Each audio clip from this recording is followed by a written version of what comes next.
안녕하세요. 수학문제 답깨기의 수다쌤입니다. 이번 시간은요, 개념 및 알고리즘 요약 설명 시간이고요. 부정방정식에 대해서 설명을 해드리도록 하겠습니다. 우리가 문제를 봤어요. 문제가 등식이에요.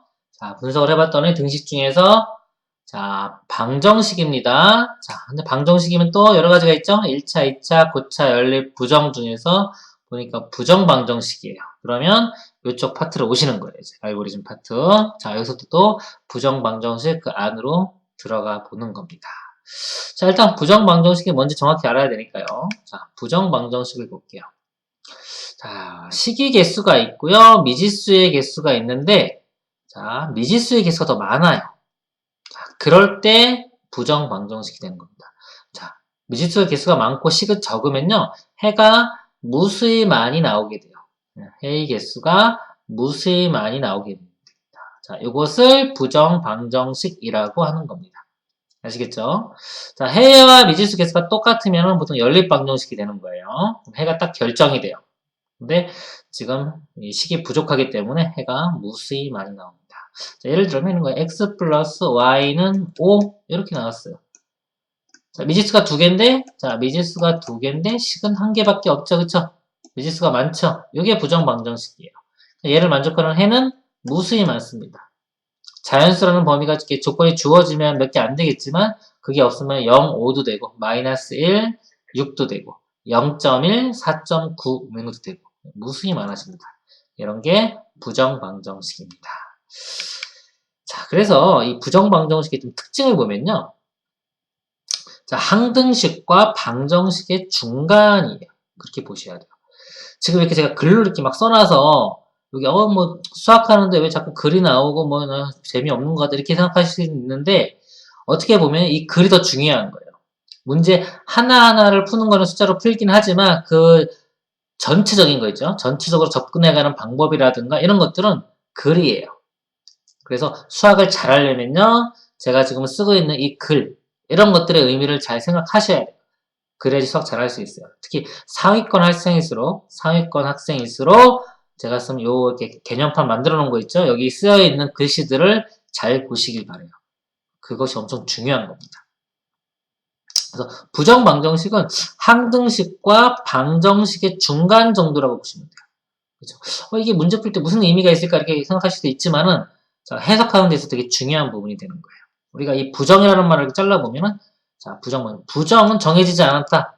그러니까 이게 항등식 개념이에요. 해가 무수히 많이 나온다 이런 거고요. 방정식은 말 그대로 방정식, 해가 정해진다 이런 거거든요. 그래서 부정방정식이라는 건 둘 다 되는 거예요.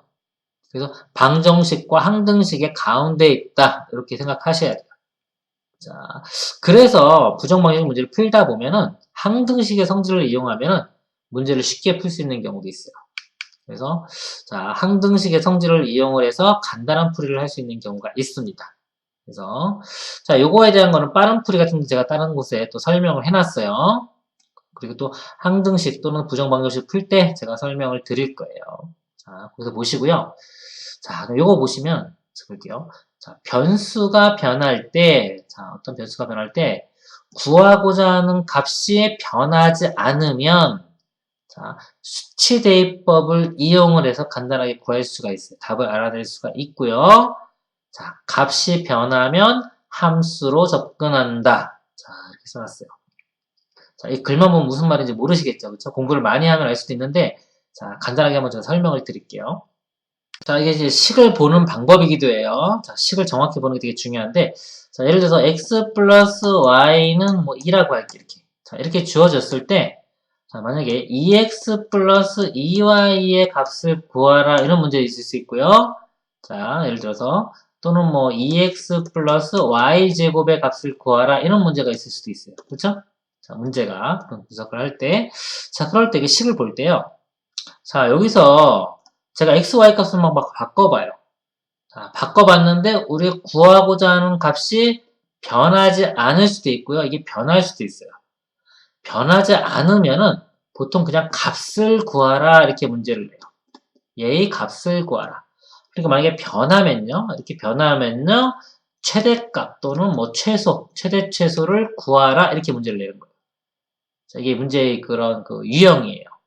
그러니까 문제를 잘 보시면, 그래서, 자, x 플러스 y가 2인데, 2x 플러스 2y를 구하라 그랬어요. 그럼 제가 만약에 0하고 2를 집어넣었어요. 0이 집어넣었더니, 여기도 0이 집어넣었더니 4가 나왔고. 자, 이번에는 1 집어넣었어요. 1 되죠? 1 집어넣었더니 이것도 4가 나왔어요. 똑같죠? 그쵸? 이런 거는 문제 자체가 값을 구하라고 해요. 값을 구하라고 하면은, 자, 여기서 아무거나 수치 대입을 이용해서 그냥 이거 답 알아내면 되는 거예요. 이거 좀 간단하게 내가 x 플러스 y는 이거 2배 좀 나오지, 좀 제가 그걸 설명하려고 하는 게 아니라 이게 좀 이렇게 복잡하게 나왔을 때 예를 들어주는 거예요. 이런 식으로 하면은, 자, 여기서 수치를 어떤 걸 대입하든지 간에 이 값은 다 똑같이 나오게 돼 있어요. 그러니까 값을 구하라고 하는 거예요.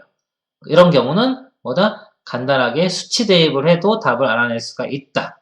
자, 이렇게 말씀을 드리는 거고요.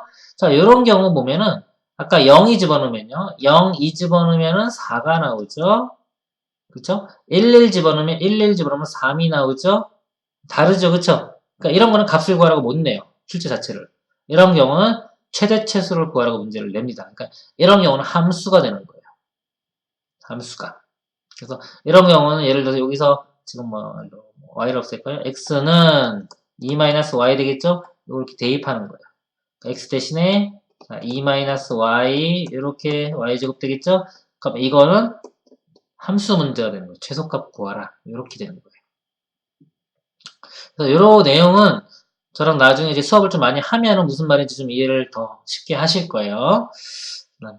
간단히 요약 설명이니까 이 정도까지 하겠습니다. 자, 그리고 볼게요. 이제 조건이죠. 부정방정식 들어가면 이제 일반적으로 책에 있는 내용은 요거예요. 자, 조건을 이용한 풀이.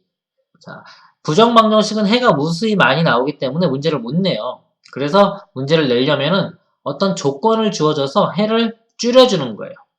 이 조건들을 이용을 해서 해를 줄여가지고 우리가 대답을 할 수 있을 정도로 줄여주는 거예요. 가장 대표적인 게 실수 조건과 정수 조건입니다. 자, 지우고 볼게요. 자, 그래서 하나씩 볼게요. 실수 조건 그러면 풀이 방법이 두 가지예요. 자, 얘는 두 가지밖에 없어요. 자, 그래서 쉬워요. 어떻게 보면. 자, 실수 조건이 더 쉽고 이게 좀 더 어려워요. 자, 실수 조건 그럼 첫 번째가 완전 제곱식을 이용하는 거고요. 두 번째가 판별식이 0보다 크거나 같다를 이용하는 방법입니다. 자, 이게 뭐냐면요. 예를 들면 이런 거예요. x 빼기 1의 제곱 더하기 y 빼기 2의 제곱은 0 이렇게 됐어요. 만약에. 자, 이렇게 문제를 내진 않겠지만 자, 만약에 제곱 더한 게 0이 되면요. 안에 있는 값이 x, y가 실수라고 한다면 이 실수 조건 실수라고 한다면 요 각각이 0이 돼야 돼요. 왜냐면 실수의 제곱은 0보다 크거나 같기 때문에 더한 게 0이 되기 위해서는 둘 다 0이 되는 방법밖에 없어요. 그래서 x는 1, y는 2 이렇게 구해지는 거예요. 자, 근데 너무 쉽기 때문에 이걸 어떻게 한다? 전개시켜서 내요. 얘를 전개시켜서 x제곱 있고 또 y제곱 먼저 써주고 뭐 마이너스 2x 여기 마이너스 4y 상수도 더해서 5는 0 이렇게 문제를 낸단 말이죠. 그러니까 문제 풀 때 얘를 이렇게 바꿔주는 거예요. 그게 첫 번째 완전 제곱식을 이용한다는 말이에요. 완전 제곱식으로 모양을 만들어서 푼다. 자, 그리고 자 완전 제곱식이 잘 안 만들어지는 경우가 있어요. 그러면 판별식을 이용해도 되는 거예요. 자, 요거는 간단하니까 좀 보이겠지만 이게 더 복잡해요. 만약에 여기도 x 플러스 y 향이 있고 여기도 뭐 x 마이너스 2y 이렇게 있으면 이거 전개시키면요 잘 안 보여요. 이런 경우는 판별식을 쓰는데 자, 한 문자 중심으로 보는 거예요. 예를 들어 x를 주인공으로 보고 자, x 입장에서 판별식을 쓰면 y에 대한 식이 나와요. 판별식이 이게 0보다 크거나 같다 y에 대한 식이.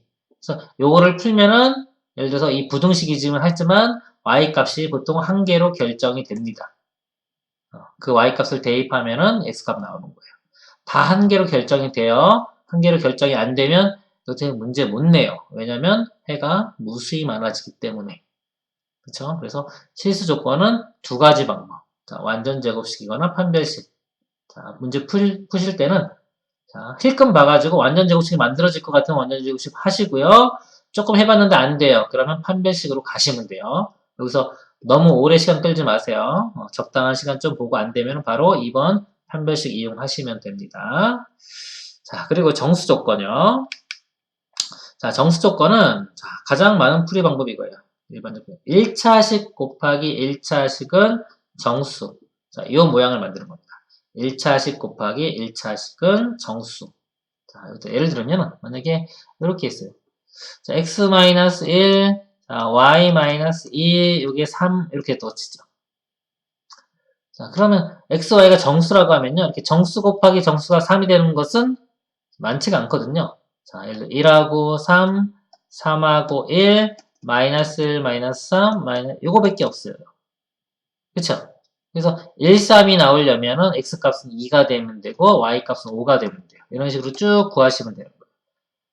자, 요게 지금 정수 조건인데 자, 이거 너무 쉽잖아요. 그래서 이걸 문제 내는 사람은 이거를 전개시켜서 내요. 전개시켜서 그래서 x, y 그 다음에 이렇게 마이너스 2x 그 다음에 마이너스 y 상수항 이거 2인데 이거 넘겨서 마이너스 1은 0 이렇게 해서 문제를 낸단 말이죠.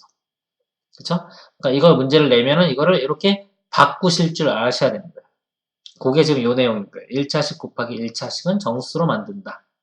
그래서 얘를 이렇게 바꾸는 방법은요. 그냥 가로치고 여기 가로 이렇게 가로 하나씩 이렇게 치고요. x, y 하나씩 집어넣고 그 다음에 계속 보면 돼요. 마이너스 2x니까 여기다 마이너스 2가 있어야지 이렇게 마이너스 2x 나오겠죠? 마이너스 y 나오려면 얘랑 곱해서 내게 이렇게 되고 상수항 맞춰주면 이렇게 되는 거예요. 그래서 요 모양으로 만들고요. 자, 두 번째 풀이 방법은 자, 그냥 한 문자에 대해서 근을 구해보는 거예요. 1차 방정식 모양이면 1차 방정식 모양 해를 구하고 2차 방정식 모양이면 근의 공식에 대입을 해보고 그렇죠? 한 문자 입장에서 근을 직접 구해보는 거예요. 거기에서 이제 정수 조건을 찾는 거예요. 자, 이거 말고도 여러 가지가 있어요. 그래서 정수 조건이 더 복잡해요. 이것만 딱 풀리는 게 아니라서 그래서 실수 조건이 더 간단하고요. 정수 조건이 더 복잡하다. 이렇게 생각하시면 됩니다. 자, 그리고 함수도 자, 일종의 부정방정식이다. 이런 생각을 가지고 계시는 게 좋아요. 함수도 수학에서 되게 중요하잖아요. 그쵸? 이것도 일종의 부정방정식이다. 함수는 어떻게 보냐에 따라서 항등식으로 볼 수도 있고 방정식 입장에서 보면 부정방정식으로 볼 수도 있고 한데 그냥 기본적으로 부정방정식으로 접근해 가는 게 제일 좋습니다. 그래서 자, 부정방정식에 관한 내용 설명을 드렸습니다. 이것도 머릿속에 잘 넣어두시길 바랍니다. 수고하셨습니다.